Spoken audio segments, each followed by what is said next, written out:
Et sä voi ikinä elämässä ajatella sitä rahaa niin kuin ensimmäisenä. Ja kysyit multa, että äiti, kumpi sulla on tärkeämpää, minä vai työ? Niin siinä mä menisin kyllä ajaa kyllä ihan täysin niin kuin liikenteen jakajaan ja 8-8 auki. Niin sehän nyt on ihan niin kuin bullshit.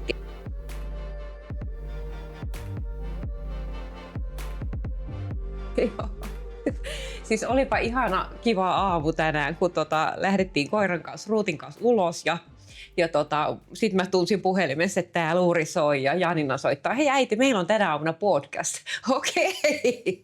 No onneksi mä asun tosiaan vastapäätä ja tulin niin kun tultiin koiran kanssa tähän ja niin kuin, että hei oikeestikko. Ja no ei, munhan piti tietysti siinä tilanteessa esittää tämmöistä kypsää aikuista ja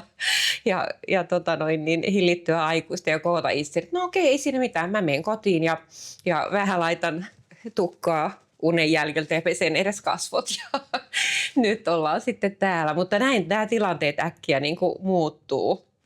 Ja aiheet tietysti kanssa, niin mullahan ei ole mitään kerroa meidän aiheista, että Janina laittoi ne, kun mä olin vielä pesemässä nassua. Ja miten tiesitkö sä tästä aamusta? Tai oliko se sun kalenterissa? No siis ei ollut munkaan kalenterissa, että tässä nyt oli pieni tämmöinen kommunikaatiohaaste, mutta ei se mitään, tämä kuuluu tähän. Ja tässä kävi sillain myös tosi hauska tilanne, että mun siis ihan ensimmäinen asiakas siis perui tai ei päässyt niinku paikalle, niin tavallaan tämä meni nyt sitten niin sä olisit oikeasti tehnyt nyt yhtä leikkausta. Joo, kyllä. Terve. Et sinällään niin ei mitään. Ja mulla on nyt tämä puhelin tässä sen takia, että nämä aiheet on tässä, että mun mielestä tähän nyt aasensiltana käy hirveän hyvin tämä, että puhutaan ajanhallinnasta. Ai joo. Et välillä sitä ei ole, välillä on, mutta kyllä nämä aina kuitenkin saadaan haltuun nämä tilanteet. Ja tosiaan me voitaisiin nyt ihan ekaksi puhua, että mitkä asiat ollaan koettu haasteellisemmaksi ajanhallinnan kanssa tässä niin kuin yrittäjyydessä tai kampaajatyöskentelyssä, niin mitäs ajatuksia siihen? Joo, no täytyy myöntää, että tässä on pikkusen vaikea niin näitä saada ihan oikealle leveille näitä ajatuksia, mutta ensimmäisenä nyt tulee tietysti mieleen ihan se semmoinen niin kuin konkretia, että niin kuin viime podissa varmaan puhuinkin siitä, että meillä oli se yksi Hoviraitin liike, mikä oli 8-8 auki, niin sehän nyt on ihan niin kuin bullshittia tällaiselle ihmiselle kuin minä, joka kuvittelee, että siellä on niin kuin oltava itse sen koko aukioloajan puitteissa, eikä missään niin sillä tavalla, että mun pitää siellä nyt olla jotain valvomassa tai jotain tämmöistä, ei todellakaan, vaan jotenkin sitten vaan itse halusi niin kuin näyttää mukaan sellaista esimerkkiäkin, että niin kuin töissä on aina kivaa ja silleen, että siellä on hyvä olla ja mun tietysti on aina ollutkin hyvä olla siellä, mutta sehän oli sitten pitkässä juoksussa tosi kaoottista, kun mä olin siellä niin pitkään, että sitten sehän sille itse asiassa pienenä tyttönä teit lopun. Ja tästä on aikaa, miten monta vuotta? No kyllä siitä on varmaan kohta 20, koska sä olit silloin varmaan vielä ala-asteella koulussa. Ja me lähdettiin kerran sitten 8 jälkeen, varmaan 8:30 ajeleen kotiin, niin tuossa alatiellä, kun ajettiin Muurameen päin, niin sä sitten kotiin, niin sä kysyit multa, että äiti, kumpi sulla on tärkeämpää, minä vai työ? Niin siinä mä menisin kyllä ajaa kyllä ihan täysin niin kuin liikenteen jakajaan ja mä jotenkin, että mitä ihmettä, että voiko mun lapsi kysyä tuommoista, kun ainahan me ollaan yhdessä ja läsnä. Mutta toki se työpaikalla olin paljon, sinä olit siellä paljon kanssa. Mutta se oli semmoinen niin kuin ihan 10 points, mitä sä sanoit, koska siitähän mä sitten heti aloin mun kalenteria rukkaamaan ja tein alkuun semmoiset 9 tunnin päivät, sitten 8 tunnin päivät ja aika pian sitten aloin siitä pitää ihan niin kuin yhden vapaapäivänkin, ettei nyt ihan 6 päivää viikossa tai jopa enempää, koska sitten monesti kävi sunnuntaina vielä vähän niin kuin kattelemassa ja siistimässä siellä liikkeellä, mutta tosiaan että ihan ensimmäisenä tämä konkreettia, että tehdä itselleen niin kuin järkevät työajat, ottaa huomioon kaikki osa-alueet.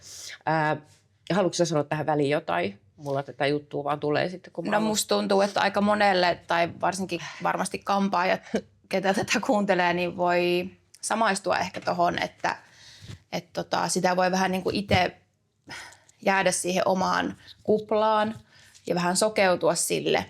Ja sitten se ehkä tulee jotain ulkoista reittiä, se herätys, että on se sitten oma lapsi tai oma terveys tai joku kollega tai asiakas saattaa vaikka sanoa, että hei, teetköhän sä nyt vähän liikaa töitä. Niin tämä helposti imasee. Ja sitten kun monesti kampaajat on tosi semmoisia luovia taiteilijatyyppejä, niin kyllä toi konkretia on tosi hyvä itse asiassa. Jep. Ja näissä just sadan koulutuksista ollaan puhuttu aiemminkin, mutta niissähän just pyritään tähän, että tehtäisiin itselleen sellaisia tietynlaisia raameja sitten Kyllä. sinne niin kuin arkeen. Joo, ja me ehkä ollaan, kun me ollaan kuitenkin pikkasen tosiaan tämmöisiä luovia taiteilijoita, niin me ehkä ollaan vähän semmoisia, että kaikki tai ei mitään tyyppejä. Että niin kun sen takia siellä vaan niin kun on siellä. Ja sitten kun asiakas tulee kysymään, no sit vaikka lista jo täynnä päivältä, että voisitko sä tehdä, että mäkin tarkkeisin aikaa, niin joo, kyllä mä voin tässä illalla vielä ottaa sitten viimeisenä sut. Ja sehän on niin kun ihan semmoinen niin kun oravan pyörä, mistä sä et pääse irti, jos sä vaan aina annat sen luvan. Mutta kyllähän sanotaan, että tänä päivänä 58-vuotiaana on aika hyvin tehnyt tämän, että mä teen maks 6 tuntia, mutta yleensä 5 tuntisia päiviä ja 4-5 päivänä viikossa. Ja joskus teen ihan sellaisia, että käyn tekemään yhden asiakkaan ja toki sitten on paljon kaikkea muutakin tekemistä.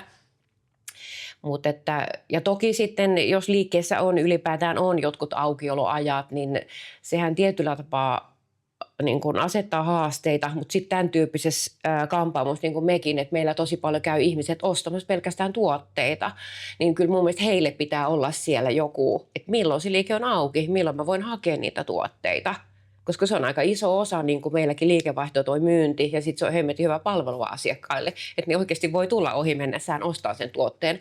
Ne aamulla huomaa, että nyt suhahti lakkapullosta viimeiset tuotteet, niin se on saatava se uusi. Siinä mielessä mä kyllä niin kauan kun mä teen töitä, niin mä haluan, että meillä on ovessa ne aukioloajat. Että kyllä se on kuitenkin semmoista yrittäjän se jämptiyttä ja siihen vaan sitten henkilöstö jollain tavalla mukautuu mukaan. Jokainen on oma elämäntilanteen mukaan, että tulee aamuun, on iltaan, jotenkin tällaista, että voi tehdä lyhyttä päivää, mutta joko aamussa tai illassa sitten niin kyllä se niin kuin suht hyvin on hoitunut. On siinä ollut haasteita, mutta että sitten pitää aina puhua kaikkien kanssa ja toki sitten siihen ajanhallintaan mun mielestä vaikuttaa hirveän paljon se, että minkälainen sun niin kuin se perhe on tai se, että jos sä asut yksin, niin sittenhän sä voit niin kuin tehdä elämässäsi ihan mitä sä lystäät. Ja silloin pitää muistaa nimenomaan se, että ei anna sille työlle niin kuin liikaa sitä painoarvoa. Että kyllähän se 8 elämässä menee vuorokaudessa, että 8 työtä maksimissaan, 8 vapaa-aikaa, ystäviä, liikuntaa, 8 unta. Että kyllä mä allekirjoitan sen ihan täysillä, että se on viisaitten sanoma ja se on ikuinen totuus mun mielestä. Joo, se on ihan hyvä kyllä. Tiedän yhden ihmisen, kuka on tatuoinut sen ihonsa, niin se on ihan hyvä. Mutta kyllä toi varmasti on vähän semmoinen ikuisuuskysymys meidän alalla että onko liikkeessä aukioloajat vaiko ei. Paljonhan sitten puhutaan tuolla meidän kampaajien Facebook-ryhmissäkin ja mun mielestä siihen ei ole oikeaa väärää ratkaisua, koska minkälaisen yritystoiminnan haluaa rakentaa. Että toiset on sellaisia, että ne haluaa päättää niin kuin aika lyhyellä varoajalla ne omat työajat ja varsinkin jos se sitten perustuu, että asiakaskunta on semmoista, että ne tulee vaikka ovelta, niin sittenhän se on helppo tehdä niin, mutta ehkä itse koen, että on itse kiva määrittää sillai niin kuin vähän pidemmällä aikavälillä se oma elämä, jotta sitten ei hirveästi tule semmoista painetta ja stressiä, että no tuleeko tuohon nyt ketään ja mitenköhän ja Kyllä. Mutta nämäkin on mun mielestä semmoisia henkilökohtaisia, että se pitää vaan miettiä itse, mikä sopii. Jep. Että kyllä mä jotenkin itse kanssa ajattelen, että on helpottanut se vaikka työajan rajaaminen, että on alkanut tekemään tilaa just sille liikunnalle. Mullakin on tälleen 13 vuoden jälkeen niin selkä vähän alkaa oikuttelee ja aina jos mä käyn vähän juoksumatolla juoksemassa, niin se on se, mikä auttaa. Ja se on niin koomista, koska mä inhoan juoksemista, mutta mä oon aina ajatellut, että vitsi ne ihmiset on siistejä, ketkä pystyy juoksemaan. Ja nyt mun on pakko tehdä sitä, että se on ainut tavallaan semmoinen keino, mikä auttaa vaikka siihen mun selkävaivaan. Niin musta se on niin kuin makeata, että mun on pakko ottaa se aika sille mieluusti sillä, että mä kävisin 3 kertaa viikossa. Että olisi vaikka aina 1 päivä väliä ja sitten menisin. Niin mun mielestä se on tavallaan niin kuin hienoa, että mun oma niin kuin kroppa tavallaan pakottaa mut toimimaan tietyllä tavalla. Joo.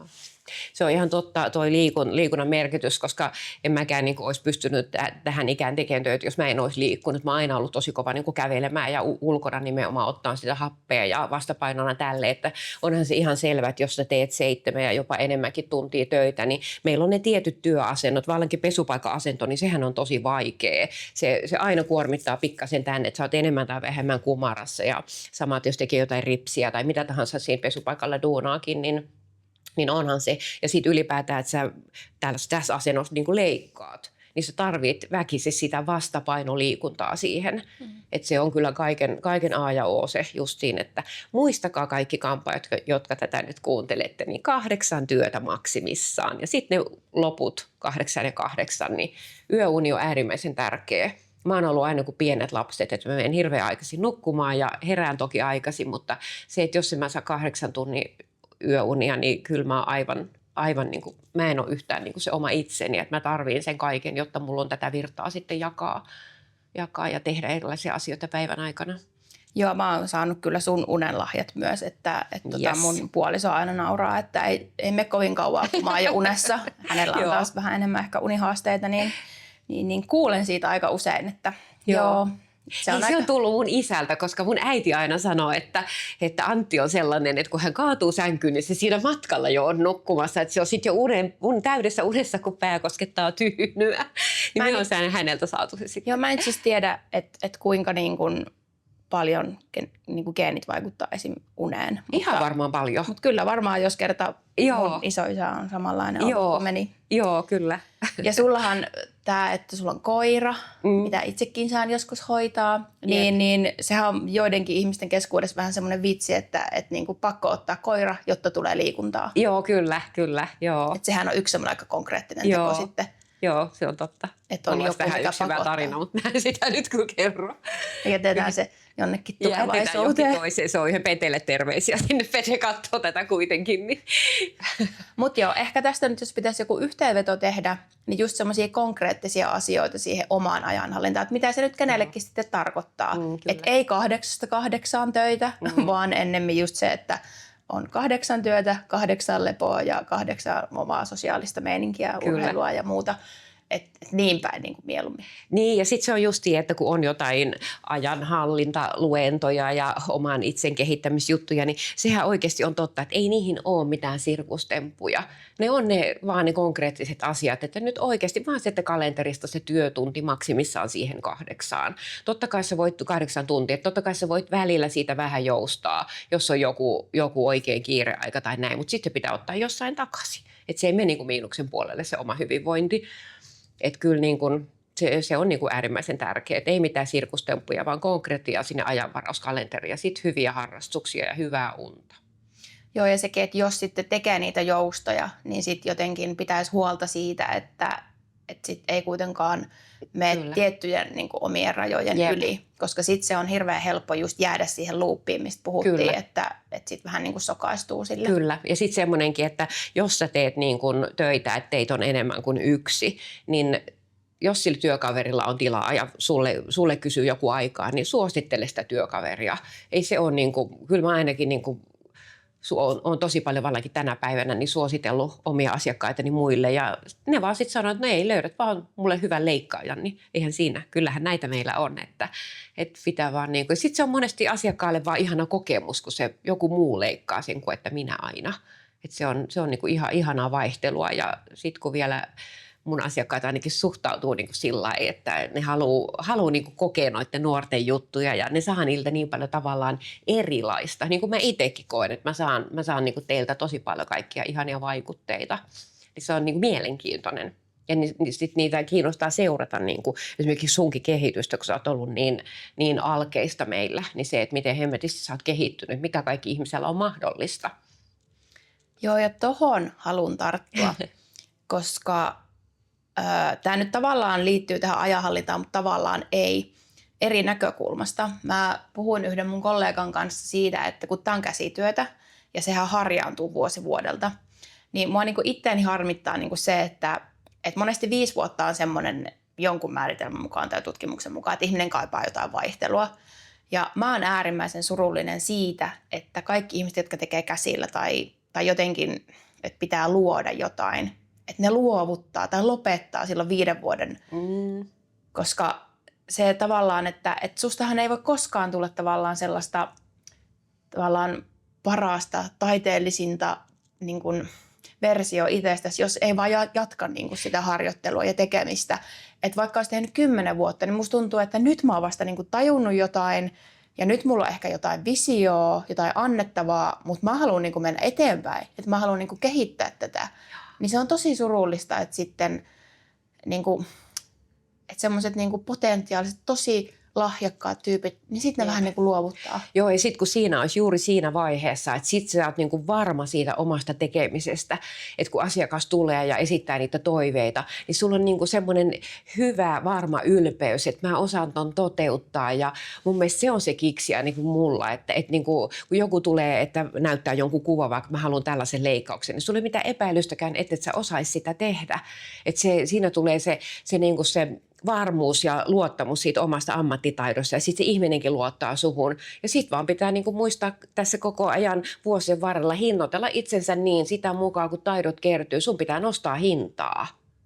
Et sehän on myös yksi ongelma, mutta siitä varmaan joku jakso tehdään siitä hinnoittelusta, mutta sehän on suhteessa sun aikaan. Et mä en näe mitään järkeä siinä, että sä teet 10 tuntia töitä ja sulla on alhaiset hinnat, koska sitten sä vaan puotat sieltä puolet asiakkaista pois ja nostat melkein puolet niitä hintoja.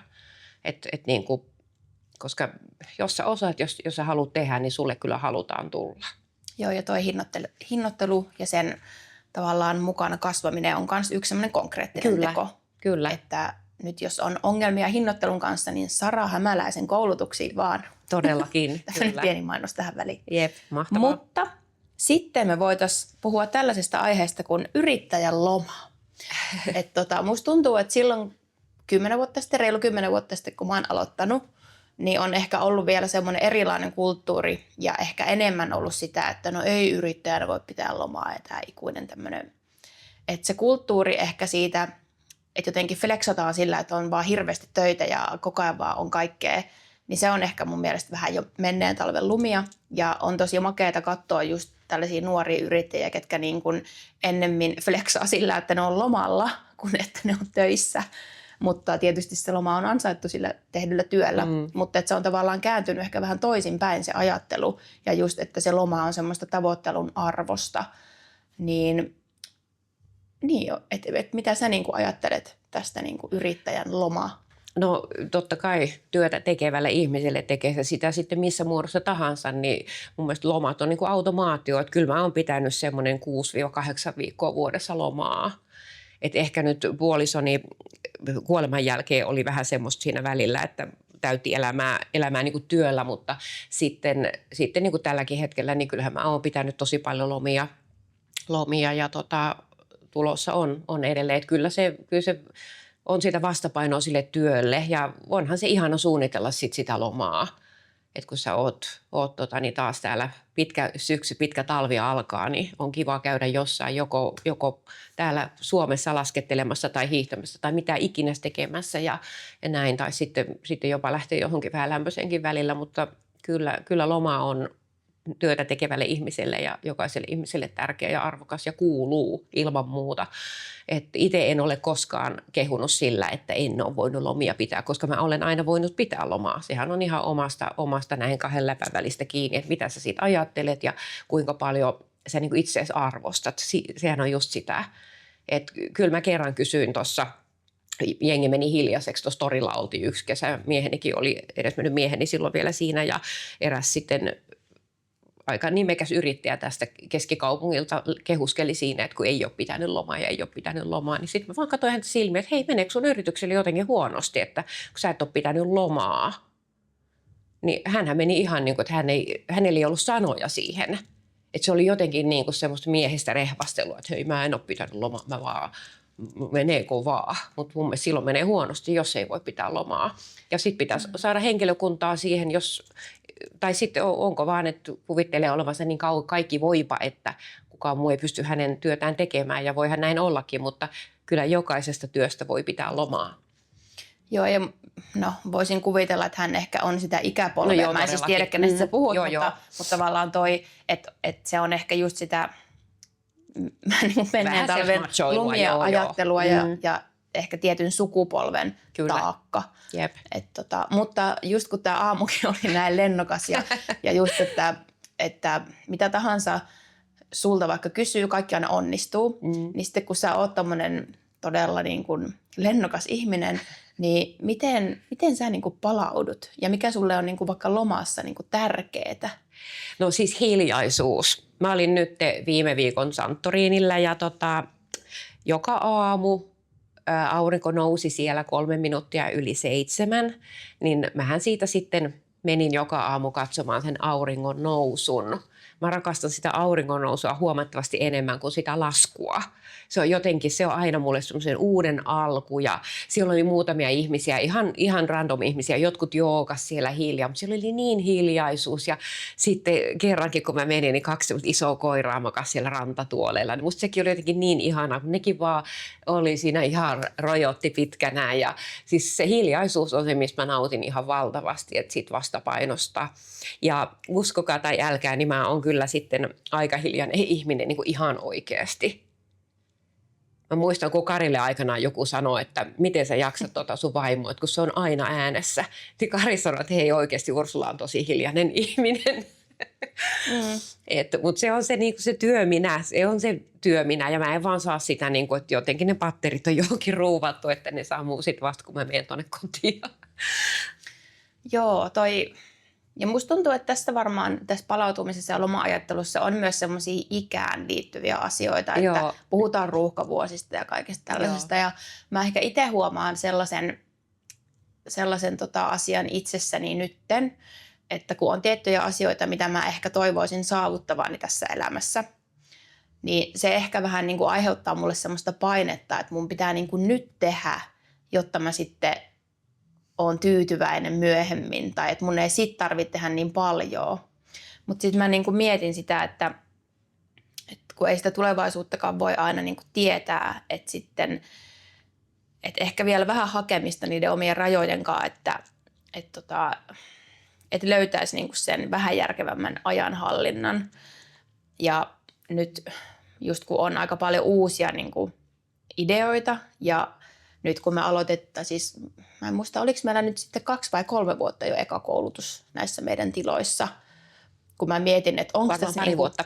Niin, mietin, että onko tässä niinku mitään järkeä, kannattaako tämä ja mitä sitten, että kun mulla ei sit ole aikaa niin paljon tehdä vaikka asiakkaita, että niinku, mistä naruista vetää ja just vaikka tämä podcastikin, niin kannattaako tämmöiselle antaa aikaa ja niin kuin näin, että tämä on vähän ollut sellaista kokeilua, koska varmaan viime jaksossakin puhuttiin siitä, että miten pysyy niin kuin kiinnostuneena niin kuin alaa ja työtä kohtaan, niin että mä oon ainakin semmoinen, että mä kaipaan sitä vaihtelua. Mutta ehkä tämä ikä, kun mä oon nyt 34, niin kun on just sitä kokemusta ja sitten hirveä drive niin kuin testata, että mihin niin kuin omat rahkeet niin kuin riittää, niin sitten välillä just tulee ehkä vähän semmoinen, että joo, miten tässä nyt saisi niin nämä kierrokset alas, että oikeasti saisi niin palauduttua? Joo, mä tiedän tuon. Siis mua joskus ihan niin naurattaa ja hymyilyttää itsessäni, kun mä muistan ton ajan. Mä en ole varma, että olinko mä ton ikäisenä kuin sä oot, mutta joku vaihe mulla on myös ollut tommonen, että oli monta rautaa tuleessa ja kävi kouluttamassa ja oli tuossa Haute Coiffure Françaisessa, kävi siellä aina Pariisissa 2 kertaa vuodessa ja pidettiin näytöksiä. Kauhea semmoinen oli, niin kuin, että onneksi silloin ei ollut mitään somea eikä semmoista, että se siitä olisi vielä puuttunut. Mutta ihan mieletön drive. Kyllä se, niin kuin se aika vaan auttaa siihen, että älä ole huolissasi. Että niin kuin, mä en ole jotenkin koskaan oikeastaan niin kuin keskittynyt siihen ajanhallintaan, enkä semmoisen, kun mä aina vaan jotenkin luotan siihen, että ne asiat niin kuin menee. Ja sama niin kuin tämä koulutusjuttu ja tämä podcast, että nämä ei nyt sitten silleen niin kuin tavallaan rahaa nyt ihan hirveästi tuota. Ja just vallan se koulutus, että siis sillä tavalla. Mutta et sä voi ikinä elämässä ajatella sitä rahaa niin kuin ensimmäisenä, vaan aina kun sä teet jotain ja se luo jotain, niin sehän pitkässä juoksussa tuo sulle jotain ja yleensä aina jotain hyvää.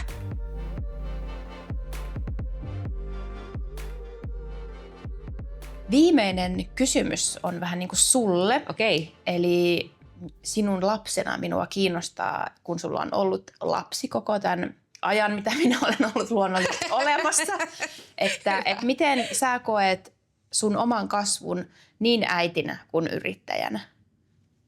Miten koen? Mitenköhän ton nyt aloittaisi? Kyllähän se, että kun sä synnyit 91 ja mähän olin silloin niin kuin just valmistunut kampaajaksi ja olin siinä sitten 13 kuukautta äitiyslomalla, koska halusin niin kuin itse kasvattaa sua sillä tavalla, että opetin sua pukemaan ja opit muuten käymään potallakin, että sen jälkeen ei hoitotätikään päivällä pitänyt sulla vaippaa, eli vuosia 3 kuukautta, ei kun 13 kuukautta, paljon siitä tulee?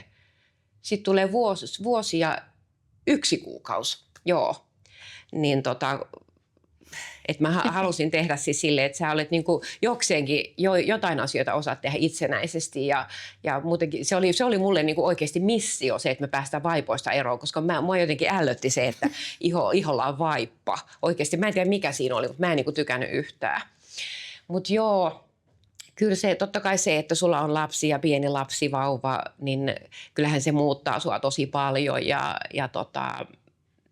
jotenkin mä oon, silloin kun mä ylipäätään olen alkanut ajattelemaan, että mä olen nainen, että mä en olekaan sellainen poikamainen viikari, että mä haluan joskus lapsen, niin mä oon aina ajatellut, että mä haluan lapsen ja se on yksi tyttö. Mä oon jotenkin niin kuin pienestä asti halunnut sitä ja tiennytkin sen ja luoja soi mulle sitten yhden tytön ja olen siitä niin kuin valtavan onnellinen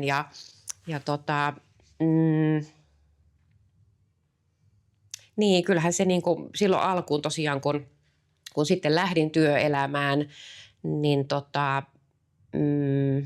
tietysti sitten aina se, että kun sulla on niin kuin perhe, että sulla on se kumppanikin siinä, niin lapsen isä, niin hänhän hoitaa niin kuin suuren osan myös siitä, että mulla olisi sikäli niin kuin helppoa, että hänellä olisi samalla paikkakunnalla työ ja säännöllinen työ, 2-vuorotyö silloin, niin se hoituu ihan mukavasti silleen, että niin kuin kaikki tämä käytäntö.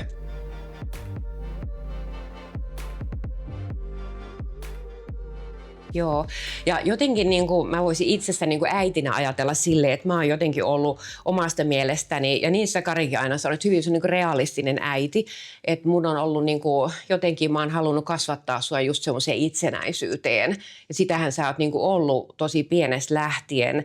En mä tiedä, onko se ollut sitä, että mä oon helpottanut omaa elämääni, tai sitten vaan ajatellut, että kun mä en ole tehnyt mitään niin kuin sun puolesta. Että sä olit varmaan joku 5- tai 6-vuotias, kun esimerkiksi sä niin kuin halusit hoitaa pyykkejä. Että sä et antanut mun niin kuin hoitaa pyykkiä. Sä laitoit pyykit koneeseen, että sit vaan neuvottiin, mihin laitettiin pesuainetta ja sitten mä muistan, kun sä et antanut mun opettaa, sitten Kari opetti just miten ravistetaan ja laitetaan niin kuin narulle. Ja sä aika pitkään niitä hoisit sit sillä lailla, että sä aina kun mä annoin sulle jonkun tehtävän, niin sit sä niin kuin halusit sitä aika pitkään hoitaa. Et mun mielestä se oli jotenkin sellaista, mistä mä olin niin kuin tosi ylpeä. Että niin kuin, en mä tehnyt sun puolesta asioita. Ja mä saatoin tämän jossain aiemmassa podcastissa sanoakin, että mä muistan kerrankin, kun mä itse pesin tukkan ja kuivatin sitä ja sitten mä vaan kurkkasin, miten on niin hiljasta, kun mä olin laittanut siihen eteisen niin kuin, tai siihen käytävän matolle niin kuin sun vaatteet järjestykseen. Siinä oli pikkarit ja sukkahousut ja kaikki, niin sä olit vetänyt niin sukkahousut jalkaan tosi pienenä. Niin sitten mä olin vaan, että jee, meillä on bileet, että nyt sä oot saanut sukkahousut jalkaan, että ihanaa. Ja siitä lähtien sä puit aina itse. Ja sitten, No mikäs nyt olisi tässä sinun kasvussa ja yrittäjyydestä niin tämmöinen sukkahousu wow-efekti, että oot osannut vetää sukkahousut jalkaan, niin jos sä nyt mietit vaikka niin tätä sun omaa matkaa, että onhan sulla varmasti semmoisia hetkiä, mitkä on ollut semmoisia, käänteen tekevä ehkä liian jotenkin mahtipontinen, mutta jotain tommosia, että vitsi wow. No mä en oikein tiedä, kun tää niinku mun mielestä tämä on vain mennyt niin kuin silleen koko ajan mä oon hyvin semmoinen tietyllä tapaa tavoitteellinen, mutta se ei ole mulla niin kuin aina täällä, mutta se on jostain taustalla, niin mun mielestä mulla on vaan mennyt tämä tarina niin kuin tällä tavalla. Ja se toki johtuu siitäkin, että mulla oli niin kuin, Kari oli niin upea puoliso. Että me oltiin niinku oikeasti näin, että meillä oli oikein semmoinen YYA-sopimus, semmoinen, että niinku todellakin semmoinen, että hän niinku nosti mua ja aina niin kun mä kerron jotain ideoita, hän ei koskaan lannistanut mua, vaan aina näki siinä niin mahdollisuutta, että musta tuntuu, että se mun ympäristö kaikki, missä mä oon ollut, mihin mä oon hakeutunut, niin se on useimmiten ollut semmoista niin kannusteista. Ja sitten tietyllä tapaa mä oon kuitenkin vähän semmoinen niin jääräpäinenkin, että mä oon semmoinen niin itse ajattelija, hyvin vahva ajattelija, että mä teen mitä mä haluun. Mutta en mä oikeastaan koskaan halunnut tehdä mitään pöhköä. Joskus on ehkä mennyt vähän yli tämä innostus ja kun mulla on vaan sitten semmoinen, niin kun, että mä uskon kaikkeen, että niin kuin nytkin meillä oli tämä kirppis, niin mä uskon, että kaikkia tulee hirveästi ihmisiä. Mä ostin kauheasti pullaa ja keksejä ja kaikkea, että nyt tulee kauheasti ihmisiä. Ei välttämättä aina tuu, mutta siis silleen, että mulla on se semmoinen usko vaan koko ajan kaikkeen. Jotenkin semmoinen positiivisuus ja jos mä niin johonkin lähden, niin sit mä oon siinä niin täysillä mukana. Et siitähän sen tietää, että jos mua ei joku asia kiinnosta, niin sit mä oon vähän tylsä ihminen. Mutta toi varmaan aiemminkin on tämän saman sanonut jo monille, kun ollaan puhuttu susta, että olispa kaikilla oma Ursula. Eli että onhan se niinku tosi tärkeää, että kun on yritys, että siellä on se joku mieluusti tietysti se, kenen se yritys on, tai on sitten toimarina tai jonain tämmöisenä, joka tavallaan vetelee niistä naruista. Että se on se, joka uskoo siihen toimintaan. Kyllä. Ja se, että varmasti tämäkin on tämmöinen hyvä konkreettinen juttu, että sulla on niinku ympärillä ihmisiä, jotka niinku on semmoisia, kenestä sä saat, eikä jotka susta ottaa ja vie. Että ehkä monella voi olla niinku se haaste, että on väärässä niinku ympäristössä, koska se on tuttua ja turvallista. Sä oot lukenut Cheekin uusimman kirjan ja se on mulla nyt lainassa, niin siinähän just puhutaan paljon tästä niinku irtipäästämisestä ja siitä, että niinku ei ruoskittaisi itteensä, että uskaltaa niinku jättää semmoiset itseään niinku alas vievät ajatukset ja uskomukset, niinku, että jättäisi ne menneisyyteen ja hyväksyisi ne ja sitten niinku eteenpäin ja että kehittäisi niinku sitä omaa mieltä. Niin kyllähän toi, että seura tekee kaltaisekseen, niin on siinä mielessä aika osuva sanonta, koska onhan se tosi tärkeää, että minkälaisessa ympäristössä on, minkälaiset ihmiset sua niinku kannattelee ja niinku antaa sitä energiaa. Ehdottomasti ja en mä tiedä, se voi olla osasyy siihen, että me on silloin Vatasen kanssa aikanaan niin tehty niitä liikkeitä aika moniin paikkoihin ja vaihettukin aina sitten, että kyllä se on niinku ihan totta, säkin sanoit tuonne, että 5 vuotta on semmoinen aika, että vähän muutosta, niin en mä tiedä, onko se 5 vuotta, mutta jotainhan se on, että eihän sitä niin kuin just se, että me olemme muuttunut kuin juuttunut, että ei sitä voi olla siinä paikallaan. Mä en voisi ikinä kuvitella tekemään sitä tasapaksua juttua niin kuin millään elämän osa-alueella. Ja just se, että mekin on liikepaikkaa vaihdettu, niin se vaan tuo niin kuin uutta mieletöntä drivea. Totta kai se on aina kustannus, mutta sitten toisaalta niin kuin mun mielestä asiakkaallekin pitää tarjota uutta. Ihan jo tilan puitteissa ja sitten kaiken muun tukan tekemisen ja kaiken puitteissa, että se mielenkiinto säilyy sekä niin kuin kaikilla tekijöillä itsellä. Se on äärimmäisen tärkeää, että itsellä säilyy se mielenkiinto. Että jos susta tuntuu, että niin kuin vähän niin kuin silleen tyhmää niin kuin mennä töihin tai jotain, niin silloin vaan pitää tehdä jotain. Pitää uskaltaa tehdä jotain. Ja me on ainakin aina tehty. Mä oon aina tehnyt ja tuun tekemään. Sä oot aina uskaltanut. Niin kyllä, pitää uskaltaa. Kyllä, joo. Ja sitten tavallaan sekin, että niin kuin tämä sopii mulle, ei tämä sovi välttämättä kaikille, mutta se, että jotain pieniä muutoksia kannattaa tehdä, koska sitten jos ihminen niin kuin tylsistyy, niin sehän ottaa tänne päähän ihan kauheasti. Mutta ei tietenkään liikaakaan saa olla drivea, että just se hoviraiti-aika, se kun oli auki aamu 8, ilta 8, niin silloin mä tiedän, että mulla vähän meni yli se. Mutta sitähän ei hirveän montaa vuotta kestänyt. Olisiko ollut 4 vuotta tai jotain, että sitten vaihdettiin taas ja tehtiin semmoinen iso liike, iso kampaamo.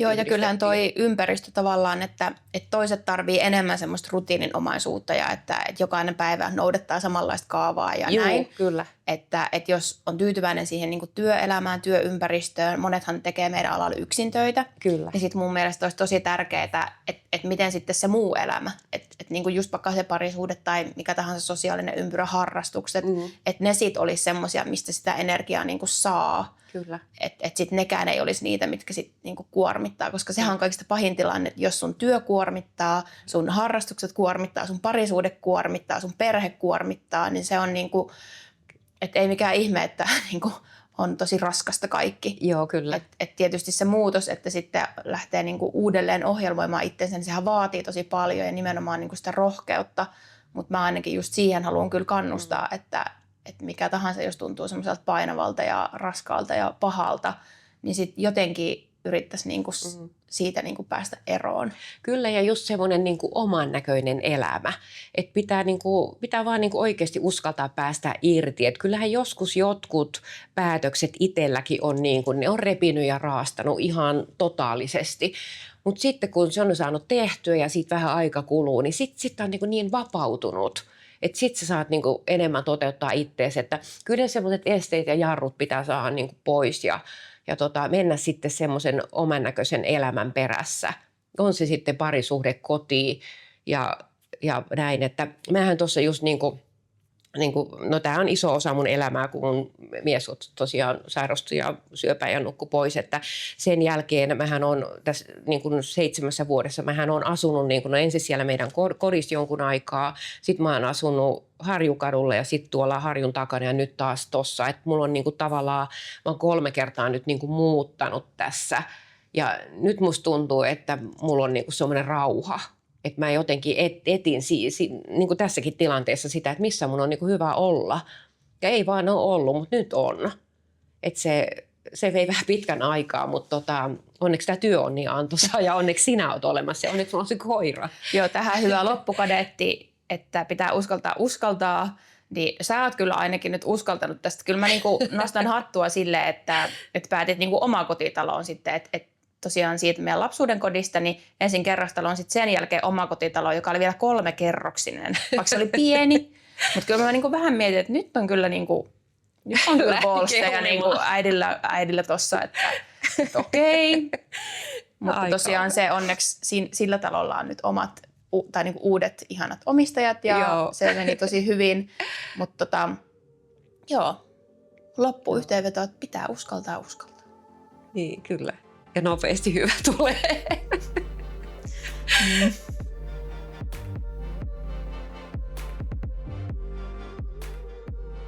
Niin, kysymysboksi. Eli ollaan saatu tosiaan näitä edellisistäkin jaksoista näitä ajatuksia ja ideoita, että mistä me voitaisiin täällä puhua.